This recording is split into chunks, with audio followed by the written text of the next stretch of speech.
So according to the World Health Organization, burnout is a syndrome that's conceptualized as resulting from chronic workplace stress that has not been successfully managed. It's typically characterized by 3 dimensions.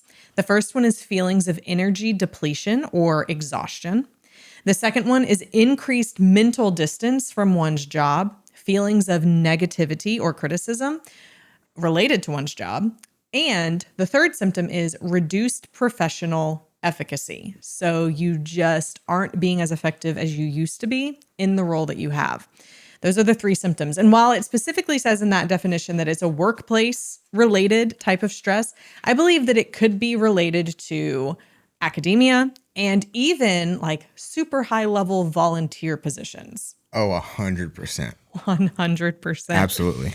Yes. Anything where there's a lot of demands of you and it's taking a toll on you to meet all of those demands that you have. So talking about burnout, what leads to burnout? Well, this led our research team to look into the cortisol. There's mixed reviews and mixed articles, scholarly articles out there deciding and kind of defining whether or not burnout happens from high cortisol or if burnout occurs because your cortisol was high for so long that your body ultimately stopped making enough cortisol. So actually burnout may be more associated with low cortisol. There's not a standardized answer to that. There's definitely 2 camps. So the answer to that is we don't know, but we do know that cortisol plays into it in some way. So let's talk about how cortisol plays into it. So we're talking here about the glucocorticoid hormone. Say that 5 times fast. I can say it once. Say it once. Glucocorticoid. Glucocorticoid. It's like when you're sitting in church and the pastor's like sharing their knowledge of a Hebrew word and everyone has to pronounce it. Yeah. You can't get past that part in the sermon until everyone has said the Hebrew word. Well, let me tell you, they've advanced and I've never repeated it. So you can move past. You can't move past. Yeah. I just wonder why they do that. I don't know. But it's like what crowd all of them do. participation. Anyway, and I just did it with glucocorticoid. Glucocorticoid hormone is a type of steroid hormone, and this is ultimately what leads to, the other way. When we feel stressed, it can increase that glucocorticoid hormone, which is the cortisol, and it's produced by the adrenal glands. Cortisol regulates your body's stress response. It helps control the body's use of fats, proteins, and carbs and regulate your metabolism. It can suppress inflammation, regulate blood sugar, helps control your sleep-wake cycle. Cortisol is actually, when a healthy person is assessed, cortisol should be highest in the morning when you first wake up. That is what actually prompts your body to wake up. It's kind of I don't know if you would say it starts your circadian rhythm, but in your circadian rhythm, your cortisol rises and that's what wakes your body up. And then through the day, your cortisol should decrease to where it should be the lowest before you go to bed at night. And all of that correlates with melatonin production and all of those types of things. So then when someone has high cortisol, and especially chronically high cortisol, they can experience weight gain, they can experience muscle weakness, high blood sugar, high blood pressure, because cortisol, when it's healthy, it regulates all those things. So then when the cortisol is always too high, it's like your body is always in fight or flight. It's always ready for the tiger to attack, if you want to think of it in more of that Paleolithic way that people kind of always talk about it.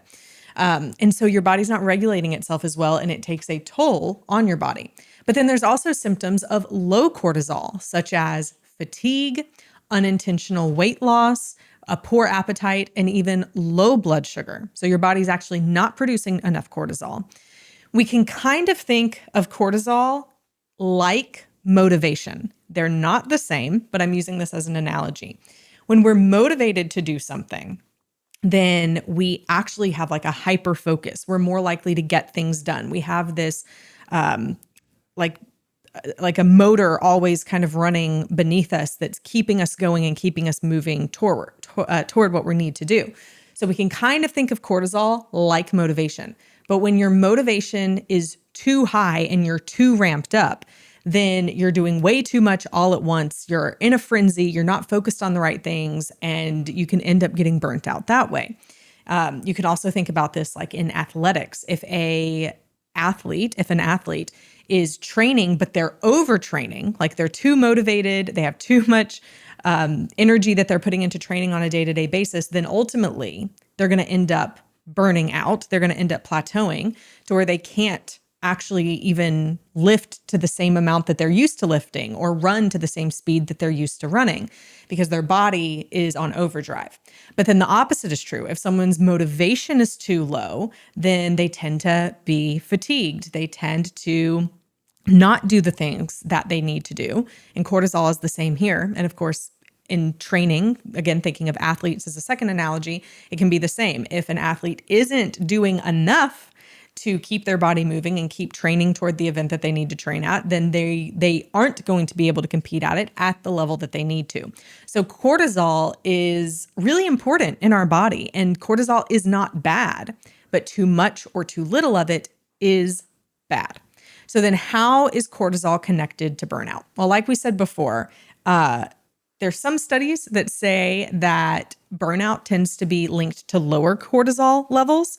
So the thought behind that, at least the thought that Jason and I have come to the agreement, and so it must be right, is that when someone gets to the point of burnout, they have had so much high stress for so long that their body stops making cortisol.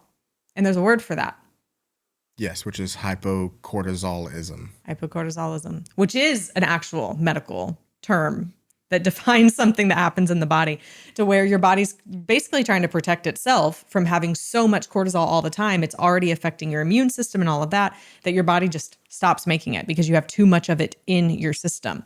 So that's not good.